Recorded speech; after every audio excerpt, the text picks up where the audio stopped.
it's a lot to unpack. I mean, especially at 7 a.m. especially at 7 a.m. here in sunny Florida. Um, it's kind of odd because when you're faced with challenges, a lot of the times especially now, we become very soft. And what happens is we cave in and we're like, okay, let me do the same thing. I don't want to change. It's too hard. It's too difficult. The problem with that is that you end up being in the same place over and over again. It's like being stuck in the forest and you have no idea where you're going. You just keep on going around in circles.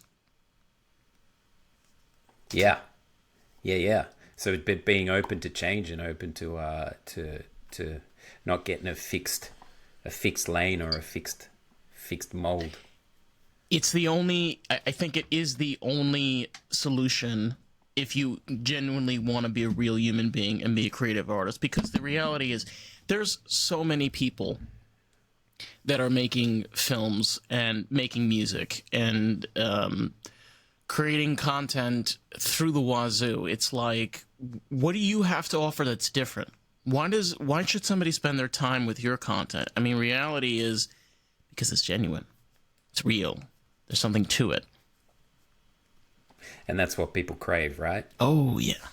Big time.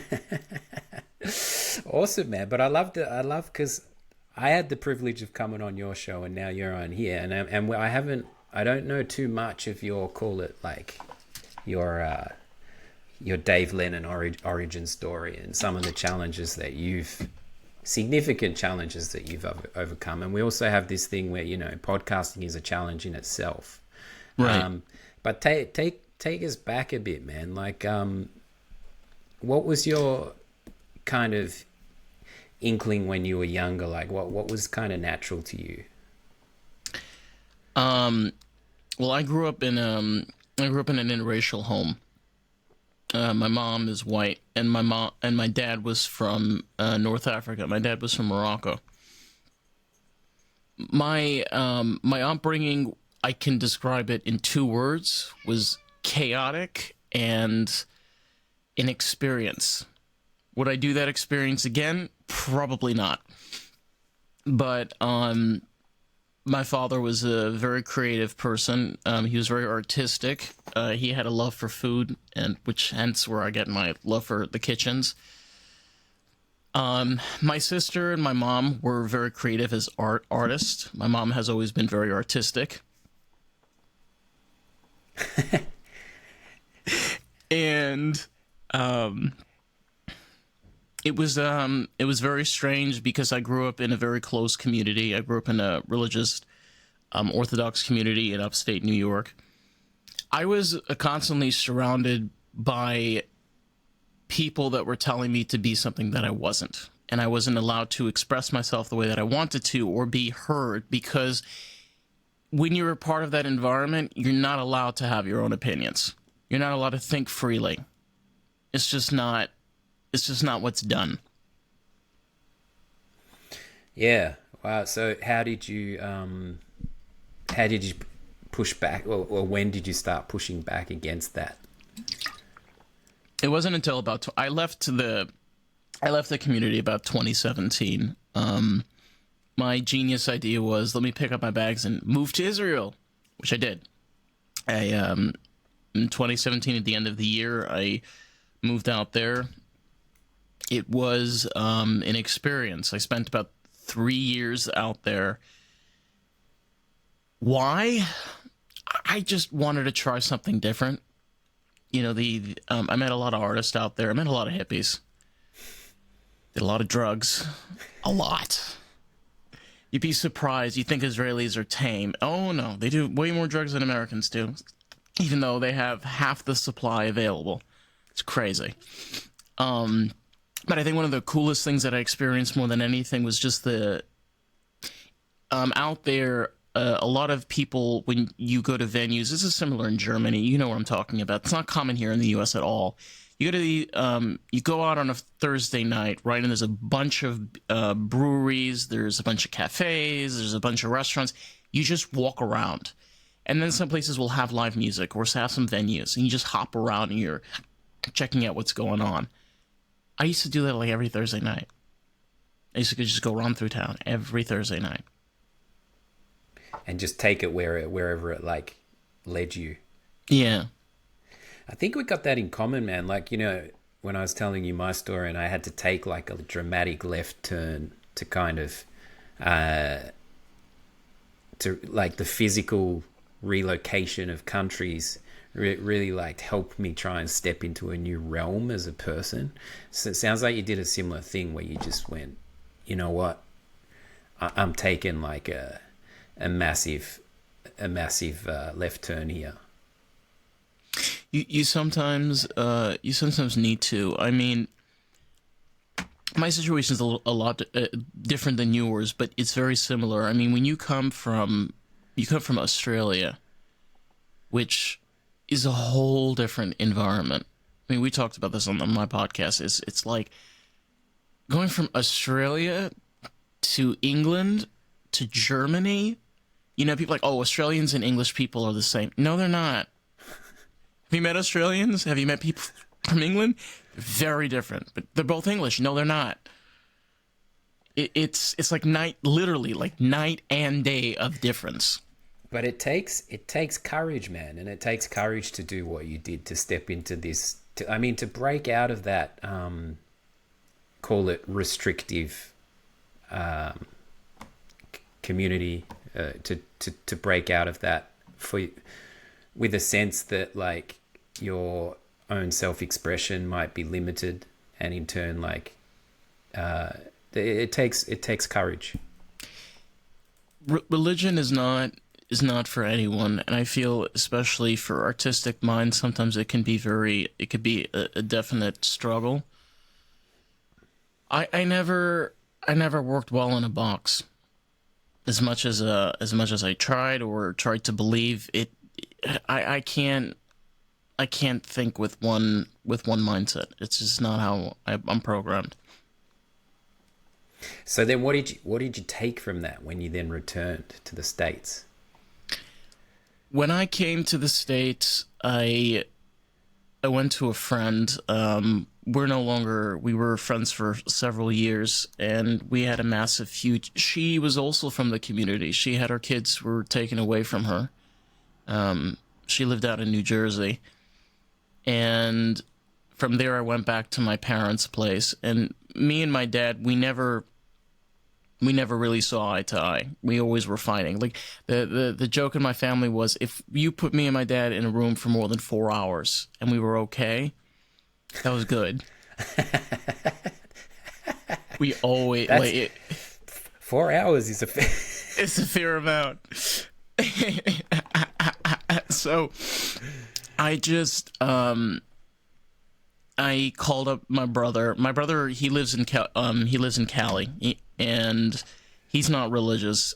And he asked me to move out there. And when I moved out to California, was only for like not even a year, but that experience kind of changed my life because I met Carissa, who's the host of American Groove, which is one of the segments that I do, and she's one of my best friends.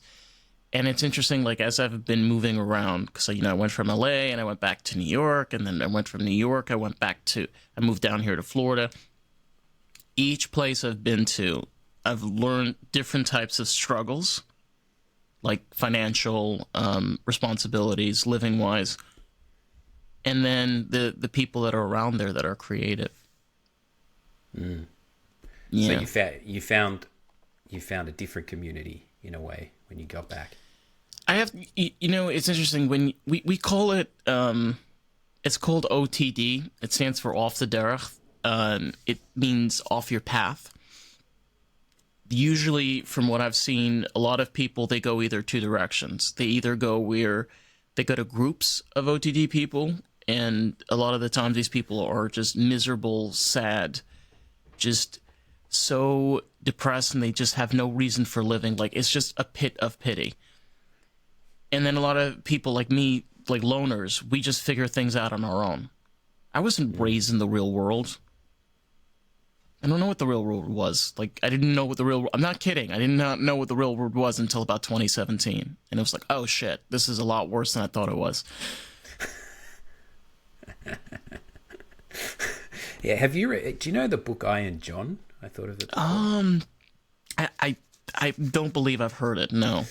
It's from memory, there's it sort of focuses a lot on the father-son relationship, and there's this crossover moment where the where the son kind of takes on the father, and I think it's like it's sort of the point where the son stops becoming the son and kind of stands up to the old man for the first time. And obviously there's no like strict rule or guarantee that that happens, but I don't know. I think it's common for dudes that there is this moment that's really like kind of visceral in a way, the first time they kind of stand up to their father. I just thought of that when you're saying, you know, you had quite a heated relationship there. It's strange because one of the hardest things for my dad was he did everything very quiet. He wouldn't tell you that he was taking care of things or moving things around or making phone calls or helping out. He never told you. You'd find out from somebody else. And he would never express emotions or feelings. Rarely.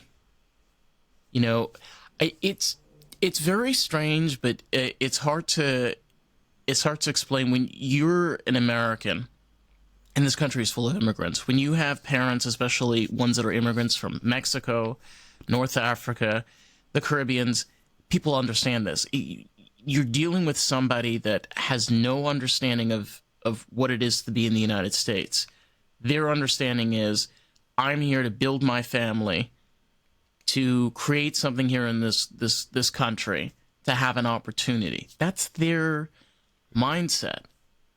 So it's really hard. It's really hard, but like I didn't really figure this out until like he passed away. I was like, oh. And then as time went on, I started putting the pieces together, and I was like, he kind of made more sense. And it's strange that it took death for that to happen. I know that's not like a solution that a lot of people want to hear, but sometimes that is. Yeah. I'm sorry to hear that he passed. Thanks, man. I was asking that question, but there's no greater teacher than loss, right? Yeah. It can spin. You know, I've experienced it, and it. I mean, everyone will at some stage, right? And it's to say it's a game changer is an understatement. Puts everything to a halt. Mm. You know, you want to talk about challenges. I think the biggest challenge you have to ask yourself, imagine you can never talk to this person ever again. Yeah, I know it. Yeah, it brings many things into play. You know, how precious time is, and you know, valuing the expressing love to the person when they're still on the planet and stuff. Yeah, it's yeah. Sorry, this went real dark, real deep, real quick. I tend to cut through. That's what I love about it, man. I'm not afraid to go there. And so then, were you in university and stuff after that, or did you just get very focused on like, I'm gonna juggle a couple of jobs, as you say, and then pursue my art at the same time? I feel like it kind of came in waves. I first, started dabbling into art and kind of progressed from there. The type of art I do is like psychedelic abstract art. I want to see it. I want to see it. I was working on something the other day.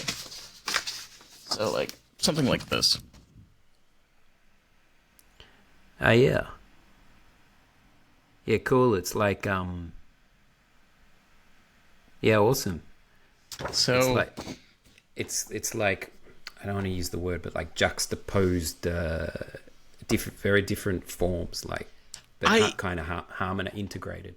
I love I know I know it sounds weird, but I love structures like objects like squares, lines, squiggles, and I love putting those patterns together. And over time, I started having a love for other types of art. That progressed to music. You know, as a kid, this is another weird fact about Dave. I had an uncle that was a musician in the 70s, and he was an alcoholic. He went through abuse through the wazoo. So my family's love of learning instruments, especially like my mom, because that was her brother, was no.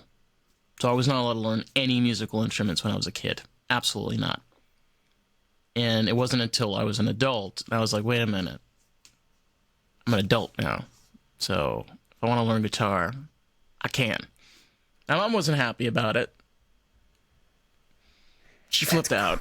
Yeah. That's crazy, man. See, I just can't imagine. I mean, I've had my own journey with music, but I cannot imagine. I mean, the only small hint, and it doesn't relate in any way, but was like at high school, I kept refusing to book the drum room because I just didn't want to go on a waiting list, and I would just go in and I try feel and play. that. Yeah, and I just didn't associate drumming to like booking a scheduled thing. And so I would go in there and try and play the kit, and I'd get kicked out by the trumpet player or whatever. And I just, the only way I can relate is I felt this calling to play this instrument, but I did feel restricted at the same time because I didn't have a kit. I had nowhere to play, and at school I was literally like just couldn't make it happen. But also I was refusing to follow the rules. So it kind of sucks though, because like you're trying to learn this instrument and they're like, oh no, you have to wait. Why? Oh, because Stacy on the clarinet, which sounds terrible, is playing right now.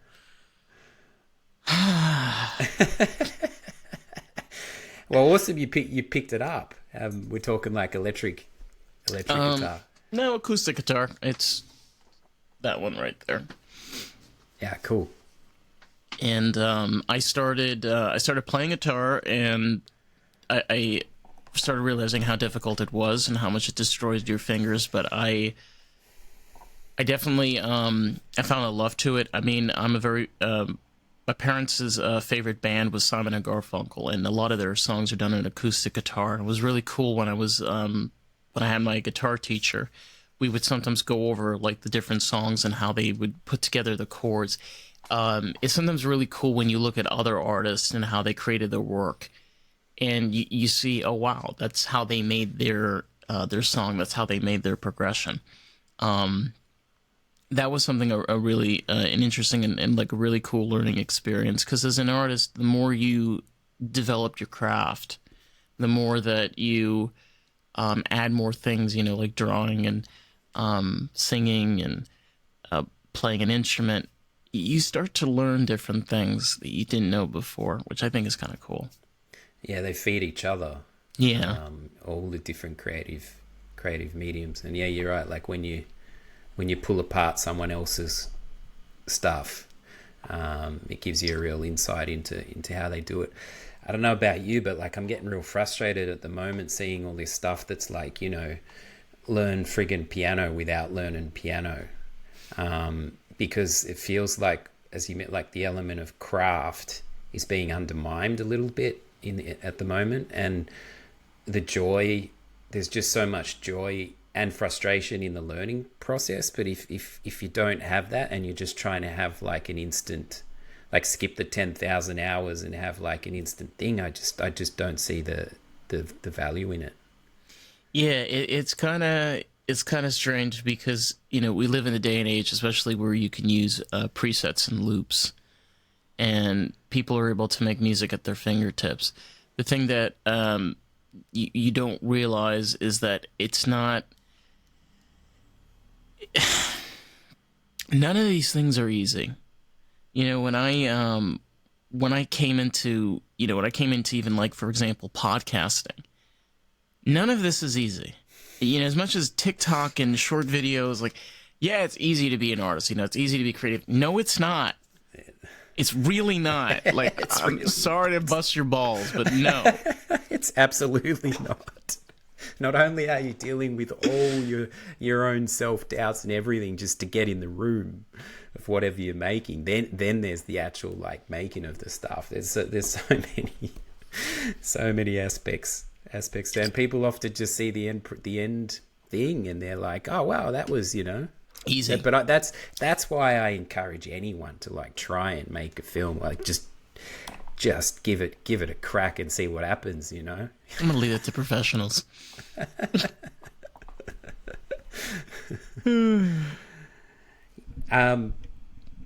Yeah, I mean, you're a really unique guy with a level head on your shoulders for for being relatively young. I feel like the kind of older one, but I just think because you've chosen to you chose to take that leap and go to Europe, and you fiercely like pushed back against these limits and constraints that were around you.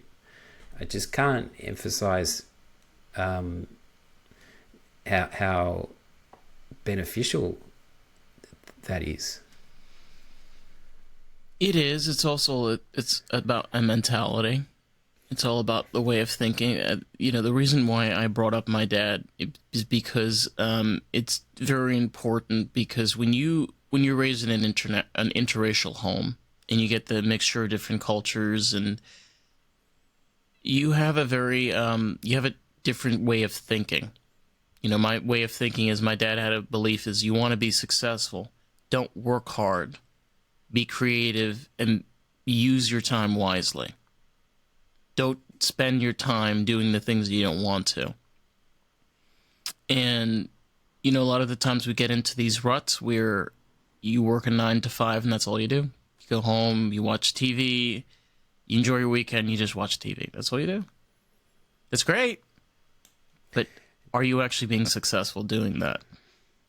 Dude, it's taken me 20 years to get off the dance floor in terms of repeating the same. I was always pursuing my creative life, but in terms of like recoiling back in moments of fear and like trying to not only survive but thrive as an artist. But every time I stepped back into that realm, call it a corporate world or whatever, it's exactly as you say. Like it just never. It always played out the same way, and it was like, I was sitting in meetings a few years ago, literally like 3-hour meetings about like friggin' paper clips, and I was like, you could change that and be sitting in a conversation like this instead. How do you want to use your time on this planet? And I think also, you mentioned, you brought up a really good point, especially like with age. I'm 24, but I'm not trying to be arrogant by any regards. You're not going to find a lot of people my age with my type of thinking. A lot of people my age, especially now, they're very naive and very sold to the system. They're like, oh, okay, I'm a liberal. Why? Yeah, because they don't care. They don't have any... It's strange, and I think a lot of the reason why I have my mentality that I have is because I've seen a wide variety of different types of environments, like you mentioned, like Europe, and been over in different places, and life sucks, and it's shitty. So the thing is, I'm not going to allow that to be my blocker. I'm going to figure out ways of getting over that, because in the end of the day is, I may be 24, but I will be 30 in a couple of years, and then I'll be 35 in another couple of years from there, and it just goes from there. It's like, worry about it later. Don't do that. Don't worry about it later. When you worry about it later, that's where you fuck up. That's what I'm talking about, man. Like, I'm not just blowing smoke. From our first conversation, you're very perceptive, and for a young buck, it's really refreshing. And I think there should be more conversations between like call myself or not. Like we've got just about 20 years between us, But the fact that we can find, you know, the same level playing field is awesome, given how much discourse and stuff there is, and as you say, people kind of just reverting into it. It's pretty cool. Like pattern, almost repetitive pattern.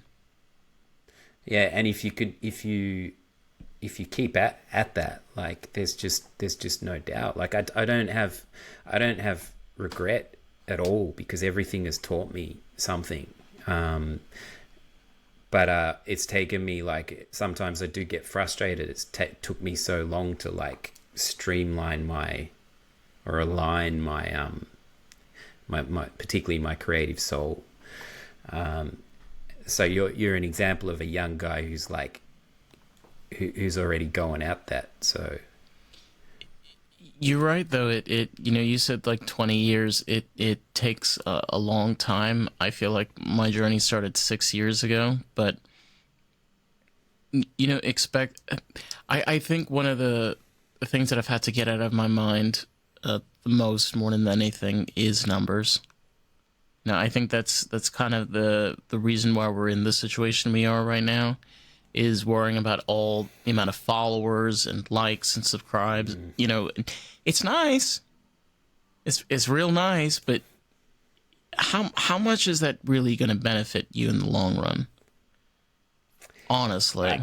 I seriously think that, like, you know, when you see those articles of like older folks, like perhaps in their 70s or 80s, talking about their regrets, I think when those articles come out from this generation, the regrets will be too much wasted time on social media and stuff. I'm not talking about not using it, but just like endless scrolling and seeing value in, you know, value in these numbers, as you say. It's a very strange world. Disconnect. Yeah. I'm so much cooler when there's a small but genuine audience with whatever the project, like resonating or grooving with it, as opposed to just kind of a meaningless. I'd rather have a much smaller but genuine community. It's so hard to connect with, let alone 100 people, let alone 1,000. You know, let alone even 1,000,000 people. You know, it's I don't know. It's like, if you do it for the numbers, it doesn't feel benefit. It doesn't feel beneficial at all. I do it because I want to do it, and I do it because how many opportunities do we get to speak the truth and be honest with ourselves, and, you know, not get shut down or like, oh no, that's not true. Yeah, it's rare, and to grow. I mean, dude, but the first little short doco that I made, like the cool thing about that was it took the focus off myself during a very difficult time.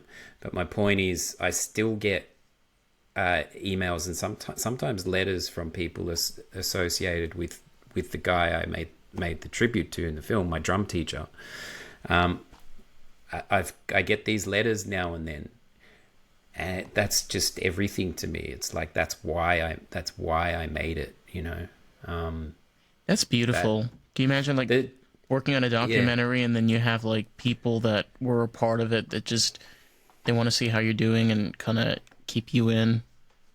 I don't mean it in a cheesy way. It's just seriously, like, when people take the time to write to you personally and say, hey man, that made me dust off the drum kit, or it's like, what else can you ask for, really? You know? I know. That's the yeah. So how long have you? I'm still waking up. It's kind of a nice state to be in, man. I should have had a longer nap before it's kind of that hazy state. I had a long nap before this. I'm sorry, you were going to ask me something. So when you're in, call it these when you obviously got, you got to make a living while you build, and there's practicalities. Like you said earlier, you had to learn how to like just juggle the pure practicalities of like finance and so on.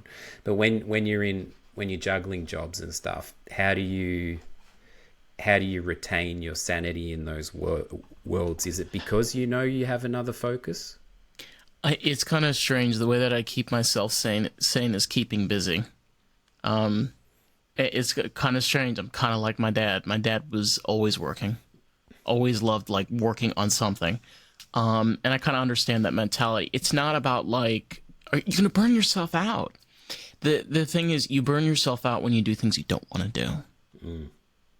I spend, just to give you a little bit of an idea of what my week looks like, I can spend upwards of 14 to 16 hours podcasting. I spend about 38 hours working. And then right now with part-time work, it's additional, I think, like 20 hours. So... Are you good at giving yourself any windows of time with downtime within that? It depends on the day. I usually just need a few hours or just one day to just recoup or rejuvenate. You're right, though. It's like there's a difference between good use of energy and like when you're just doing something that sucks and is misaligned. That's the burnout. When you're like, I've done 15, 16-hour days on a set, and I've been so tired, and it's been the best tired I've ever felt, as opposed to sitting in an office for 12 hours. So there's a different kind of tiredness. I'm just picturing that 16 hours. That means you and a bunch of blokes going to a bar, getting a bunch of beers, cheering off to the games while they're still playing on the television, right? I feel like that's what's happening. I'm talking about a set, though, yeah? Being on sets. Oh, no, I know. I'm saying what happens after the set. I'm assuming there's no beer while you're doing the production. More beer. What? I had a 16-hour day, and then I had to fly straight to Canada after. And I hadn't checked the visa thing, and I thought I'm just gonna online. I could not keep my friggin' eyes open, and I thought I'm just gonna check the online check-in. I'm gonna sleep for an hour and go to the airport. And I checked the online check-in, and it said you need a visa, and I didn't realize. And so I could barely keep my it was an electronic visa. It was a simple visa. It wasn't like a major thing. But when I tried to apply for it, it said this might take 72 hours, right? So I was like about to get on the plane. And so I was like, oh man, I didn't read this thing. And then, but the thing is I couldn't keep my eyes open. And I was my buddy was trying to call the embassy, the Canadian embassy and all this sort of shit. And I basically just had to let it go. And then I just tried everything. And then I just started to nod off, and then bang, the visa came through, and I was off to the airport, and like it just rolled on. But that was after 16 hours shooting. Okay, very different than the whole bar and beer and television scenario. No, it's long flight to Canada. Damn, reality sometimes will be like, oh, wasn't that exciting? It's like you said before, obstacles are just oh yeah, they just keep coming. It's how you navigate them. That is just such a weird situation to be in. Like having to get onto a flight and you just spent 16 hours prior. And then being teleported like into another world, and then going straight back from that back onto the set, like being in a forest in Canada and then going back onto I found this a lot, actually. I don't want to keep bringing it back but it's like I found this contrast between different worlds. Like you're in one and then suddenly you're in another within a couple of hours. It's crazy. It can really kind of like I love it. But it's crazy. It is. It's crazy in a way because I can relate. I mentioned earlier in the podcast the way that I was raised, and when I left the community, I like literally went from non-real world into one world into another world, And you're right. There's definitely like you can see a contrast of how people are. Just to give you an example, like the place I grew up in, the community has their own medical facilities. They have their own businesses. It's like you do everything within your own place. So there's no sense of any diversity. You are the diversity.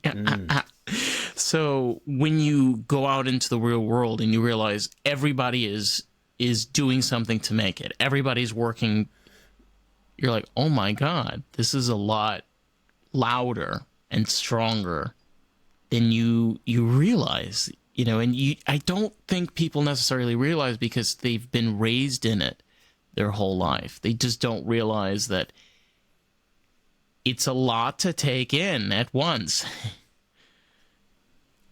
That's a real constructed world, like to step out of. It's like Disneyland, only Yeah. more religious. Yeah, wow. I don't know how that would work. So how, like, this is a big question, but do you still have a faith? I'm not religious by any regards, but I do consider myself agnostic. I do believe in the universe is a living, breathing thing, and I feel like the universe does guide us and send us in different ways because we are made out of it. One of the things that I always loved hearing, I think it was from Neil deGrasse Tyson. He said that the universe is made out of like three main things, which I think it was carbon, hydrogen, and nitrogen, I believe. I think those were the three. Don't quote me. I'm not a scientist. And he said that those are the three main things in the universe. And those are the three main things that we're made out of. We're made out of the same things the universe is made out of. So what does that tell you? To me, that tells me that there's a deeper underlying that we might be in the belly of a very large whale. Man, it brings me back to a question I used to ask when I was younger about the mass of the Earth. So when I was working in architecture, I was asked by an American architect whether I thought the weight of New York was heavier or lighter than it was 100 years ago. And I gave him the most lame... I'd been studying architecture, and I basically said it was heavier because there was more buildings, right? And it was like, it just made me realize I hadn't really picked up a lot of kind of more universal concepts and stuff. Anyway, when I changed it to the world, as in, has the mass of just strictly the Earth changed heavier or lighter over time? This question, when I used to ask it, it wasn't to try and prove anything, but it sort of drew a line in the sand of like whether people wanted to have more in-depth discussions, but it got fucking crazy, man. Like people, it always ended up in a it often ended up in a religious discussion, like bigger things. It often went the other way, and someone was like, yeah, of course it's heavier because there's more like overweight people. I had the most classic range of answers and stuff, and I had to stop asking it. But it was a real interesting. I mean, I could answer it if you want me to. I mean, one of the ways I look at it is, if you were a giant and you could hold the earth in the palm of your hand, and you put your finger and you rubbed it against the surface of the planet, it would feel as smooth as a cue ball. And why? Well, the reason is that the more you shrink down mass, the more area of density there is. So, for example, we look at, New York with these giant streets. Reality in space, if you have something that's large enough to hold the earth, if you took a finger, it doesn't matter how many streets there are or how tall the buildings are. They all became the same length, the same everything. It's kind of the same thing when you zoom out of a picture and you zoom in. You see more clarity to it. So I don't necessarily think it has to do with the weight. It's how you're seeing it and how big you are. It's the perception. Well, this is the other thing, is is people always came back to people as if our weight was significant. And I think that says something, because it's like, I think people think that we are, when actually we're almost like a bacteria on the surface, and our weight is essentially like insignificant. That says something too. I mean, I'll be honest, you know, if aliens did exist and they were coming to observe this planet, my personal opinion, they would become looking at two things: our weapon advancement technology and our artistic creation. I have a feeling that they probably come and observe, like, you know, concert, film productions, see how things are being made here on this planet. Because, I mean, to another species that's from, you know, millions of light years away from another planet, for them to come here and be like, ooh, what are these creatures doing? They're taking these metal things with strings. Ooh, this is cool, you know, and they come and watch. I would think that would be kind of interesting, you know, for another species. Yeah. And whether we're just on track to wipe ourselves out, and they're like, okay, we don't need to. They'll do it to themselves. Maybe that's why they're here. Maybe they're here to stop that. You know, we don't necessarily. Yeah, because I mean, they started popping around. They started popping around the 1940s. You know, the strangest. I think the strangest thing is we don't even realize this. How long has the film industry been around?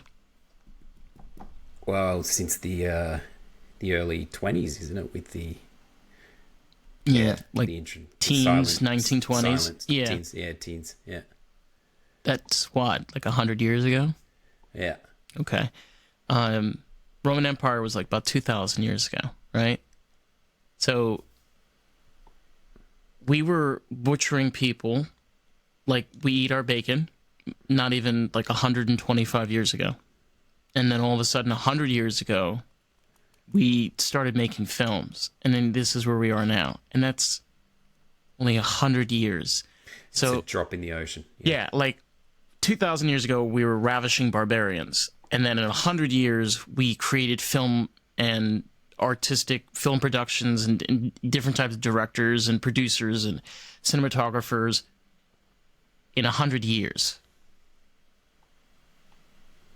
It's a drop in the ocean, yeah. Yeah. Have you seen that series on Japan between 1200 and 1300? I think it is. Or the history of Japan between like 1200 and 1300 is fucking crazy.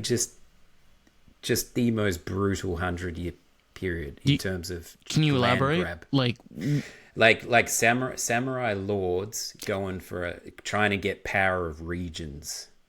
And like, there's a series I watched, a Netflix thing about that. I think it's 1200 to 1300. It could be 13 or 14. I have to check it, but it's when the regions in Japan were up for grabs basically, and these samurai lords were trying to like retain power, and it was just brutal as it gets. And then all the honor of like failing and falling on the sword, and then just bloodlines and crazy time in terms of that barbarian stuff you're talking about, like that period in Japan, man. Yeah, and look at Japan now. I mean, Japan today is one of the most heavily advanced technological. I mean, if you ask anybody, where do you get professional photography? It's Japan. Straight out of Japan. That's it. There's no other place that you get it. I mean, that's where the greatest film cameras, video camera. I mean, anything that you need for film production is made in Japan. And I mean, even more to your point, they were ravishing barbarians over 1,000 years ago, and now they're people of honor and tribute. I'm like, what the fuck? Where did this happen? It's crazy. It's like, you know what it feels like? Honestly, it feels like somebody turned up the dial just a notch. That's literally how it feels. Like something or somewhere just decided, you know, I'm going to just turn it 3 degrees to the right. Crank it a little to the right. Yeah, just crank it a little to the right.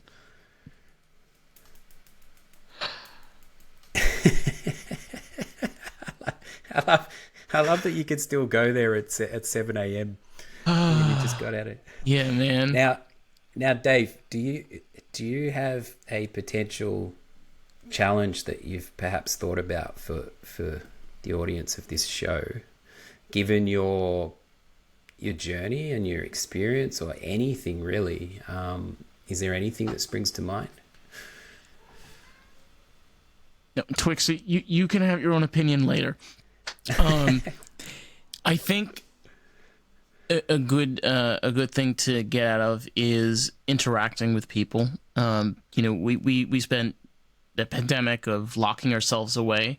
And what I mean by this is there are like event boards, Facebook. You can go on Discord. You can go around your local area, downtown, and just go out. I know you love your phone. I know you spend $1,200 on it, but you have 7 days a week. I'm sure you can take a few hours going out to a game night, going out to drink a few beers, watching a game or something. Just get out. Go outside. Spend time with people. It's a great way for being an artist to kind of get the creative juices flowing. And it's also a big part of what makes us human beings, is interacting with others. So I think that would be... Interaction is awesome, man, and so important. It's so healthy. Like, I was just out here the other night, and we literally, like, here just down the road here, you hang out in the kiosks. You would have seen it when you were over, but there is a sense of community here, and I just love it, because you can literally just like pick a street pole, lean against it with your buddy, and just observe what's going on around, and like just hang with people out the front of kiosks or bars or whatever. And there's less phones, but that's a brilliant challenge. We're so addicted. It's just it's not crazy. It's not even normal, and it's not even like trying to be old fashioned or anything. It's just nice because there's a lot of really nice local places that opening, like local breweries, especially like down here in South Florida. I'm assuming like where you live, there's a lot of great places too, and you don't even have to. You could spend an hour and go home or something. I don't know, 30 minutes maybe. Trust me, you're gonna spend more than an hour, but you're like, oh shit, I've been here for 3 hours already. That's how it always feels. Interaction, man. Yeah. Interaction. And so these psychedelic paintings and stuff you're doing, are they online, or you do them for yourself? Like, can people see those, or? I haven't really like progressed and haven't done art in quite a few years. But as a podcast, we do have merch. I have to figure out and get that all sorted. But all of the merch that we make for the podcast is drawn by me. Stickers, cool. Yeah, t-shirts, all of that's done by me. That's awesome. I love the whole integrative process of this stuff, that there's so many angles you can go off, and like the integration of it all is really cool. Yeah, it's important. For people, yeah, for people who don't know about the pod, where can people find it's Lost in the Groove? It's an excellent question. Well, you can find Lost in the Groove at Lost in the Groove Pod. We are on Facebook, TikTok, Instagram, and YouTube. Awesome. Well, like I say, I just think it's great in this time of minimal interaction, especially, like I said, me as an older guy chatting to like a younger guy with similar like philosophies and stuff. I just think it's really cool. So we should just keep it going. Like two sides of a coin. You don't know which side you're gonna get. Yeah, and when I'm chatting to like younger guys and stuff, I never do the mansplaining type thing. Like, you know what? When I was your age, I had my head on my shoulders. Oh, it's all perspective. So, God, I always love those. I'll never forget this. I once had somebody that did, when I was younger. And he was a sweet guy. I mean, he was a Gen Xer, and he was telling me and how, like, when he was younger, how he was more responsible on getting his car, in his apartment. And me just being a blunt and honest person, I just retaliated, and I was like, yeah, it was easier. You were my age in the 90s. Your car was a 72 Roadrunner that cost you like $200, was like 5 miles you got 5 miles per gallon, maybe if you were lucky. And your apartment was like $200 and it was a shithole. Like, don't give me that mansplain speech of like when I was your age. I hate that, because like you were alive in a different era and you were alive in a different place that had different responsibilities and different requirements, and it's just like you can't expect other people to understand that and be like, oh, why can't you do that too? Because it doesn't exist anymore. Yeah, you know, can't it's apply the same. Yeah, different world. Yeah, for sure, man. I had a $200 Ford Laser that like blew up on the way to a gig. Oh my god, I cannot believe I know what that is. Oh god. You know, the funny thing about that car, it had a cracked head gasket and it would go 1 kilometer before it, like, the engine cut out. And then I came out the front of my house to go to work and it was gone. And I was like, if somebody stole this, they would have got a kilometer and it would have, like, conked out. You could call up the cops and be like, yeah, he's broken down about a kilometer away. And when I was kind of happy because, like, it was too much it was going to cost more to fix it up. Yeah. And then, but so I could get the insurance. But when I called the insurance company, I kind of left it. There wasn't a lot of urgency. And I think I called them like 2 days later. And they were immediately like, if your car was stolen 2 days ago, why is it taking you like nearly 3 days to call us? And I was just like, busy working, you know. But yeah, I think they found it and they ended up getting actually quite far with it. And I was surprised at how far they managed to get in the car. So oh wow, it actually did get stolen. It was stolen. Yeah. Oh my god! Oh my god!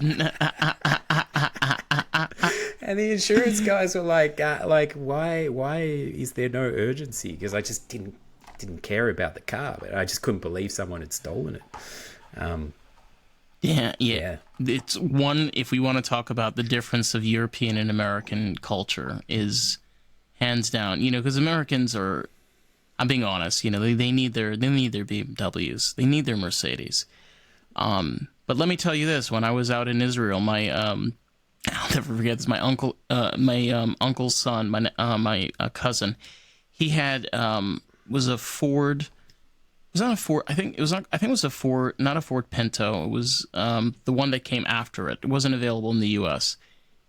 It was a 3-speed manual. It had I think a 1500cc engine. Okay, and that car, whenever he shifts, I'm not kidding.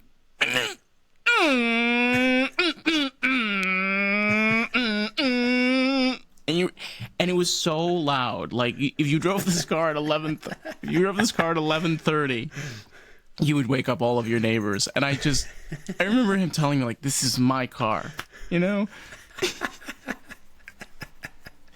Dude, the car stories are. I just had another one. Awesome. I had another one that had the muffler on it was screwed, and the Great muffler way ending was, a podcast, by the way. Yeah, this is to bring it home. The muffler was shot, so this thing sounded like it was just like brrr, like it was just a crazy muffler on it. And I also needed to get it, like, I don't know what the term is in the States, but re-registered, like reapproved to be on the road. And I hadn't depends on which state you're in, because a lot of states, like even here in Florida, they don't require it. So you can have your car with a broken engine here in Florida, and your car's like wobbling on the street, and that's perfectly legal. I'm not joking. Oh, really? Yeah. Oh, crazy. It's crazy. Well, mine was due. Mine was due for one thing, and I was going up a hill, and the muffler was like roaring so loud that everyone in the neighborhood was like turning their heads. It was due to be like, it needed to be roadworthied, we call it. And I think from memory, I didn't, for some reason, I was like just putting my seatbelt on, and a cop saw me, and he was on foot. No, he heard the car, like no one could. So he heard the car, and then he saw me in it, like putting the seatbelt on. And so I just went round the corner, and let's just say I got stuck in traffic and I got caught by the cop on foot. Because it's like getaway, runaway, and I got caught on foot. And then when he was booking me, he put his lunch on the bonnet while he booked me. And when he finished booking me, it was like 35 degrees being in Australia. His lunch had like melted, and he basically had a meltdown after he booked me because like he'd lost his lunch like as well. That's poor guy. I mean, but he caught me on foot. That is so. That's like, you know, the irony in that, you know, like there's no horse or even motorcycle, no motorbike, nothing. It's just like, it's the most unglamorous getaway story in history. The cop just walked up and said, "You're under arrest." Oh my god. Yeah. Anyway, I could go on because I basically got arrested here in Germany, but that's Jesus. Damn. For nothing. Wow. For nothing. Anyway, that can be for another time. Yeah, that could be for another time. We should do more of this. We should. Yeah, but I appreciate you getting up early, man, and it's always awesome to chat. So of course, thank you. My pleasure. Well, thank you for having me.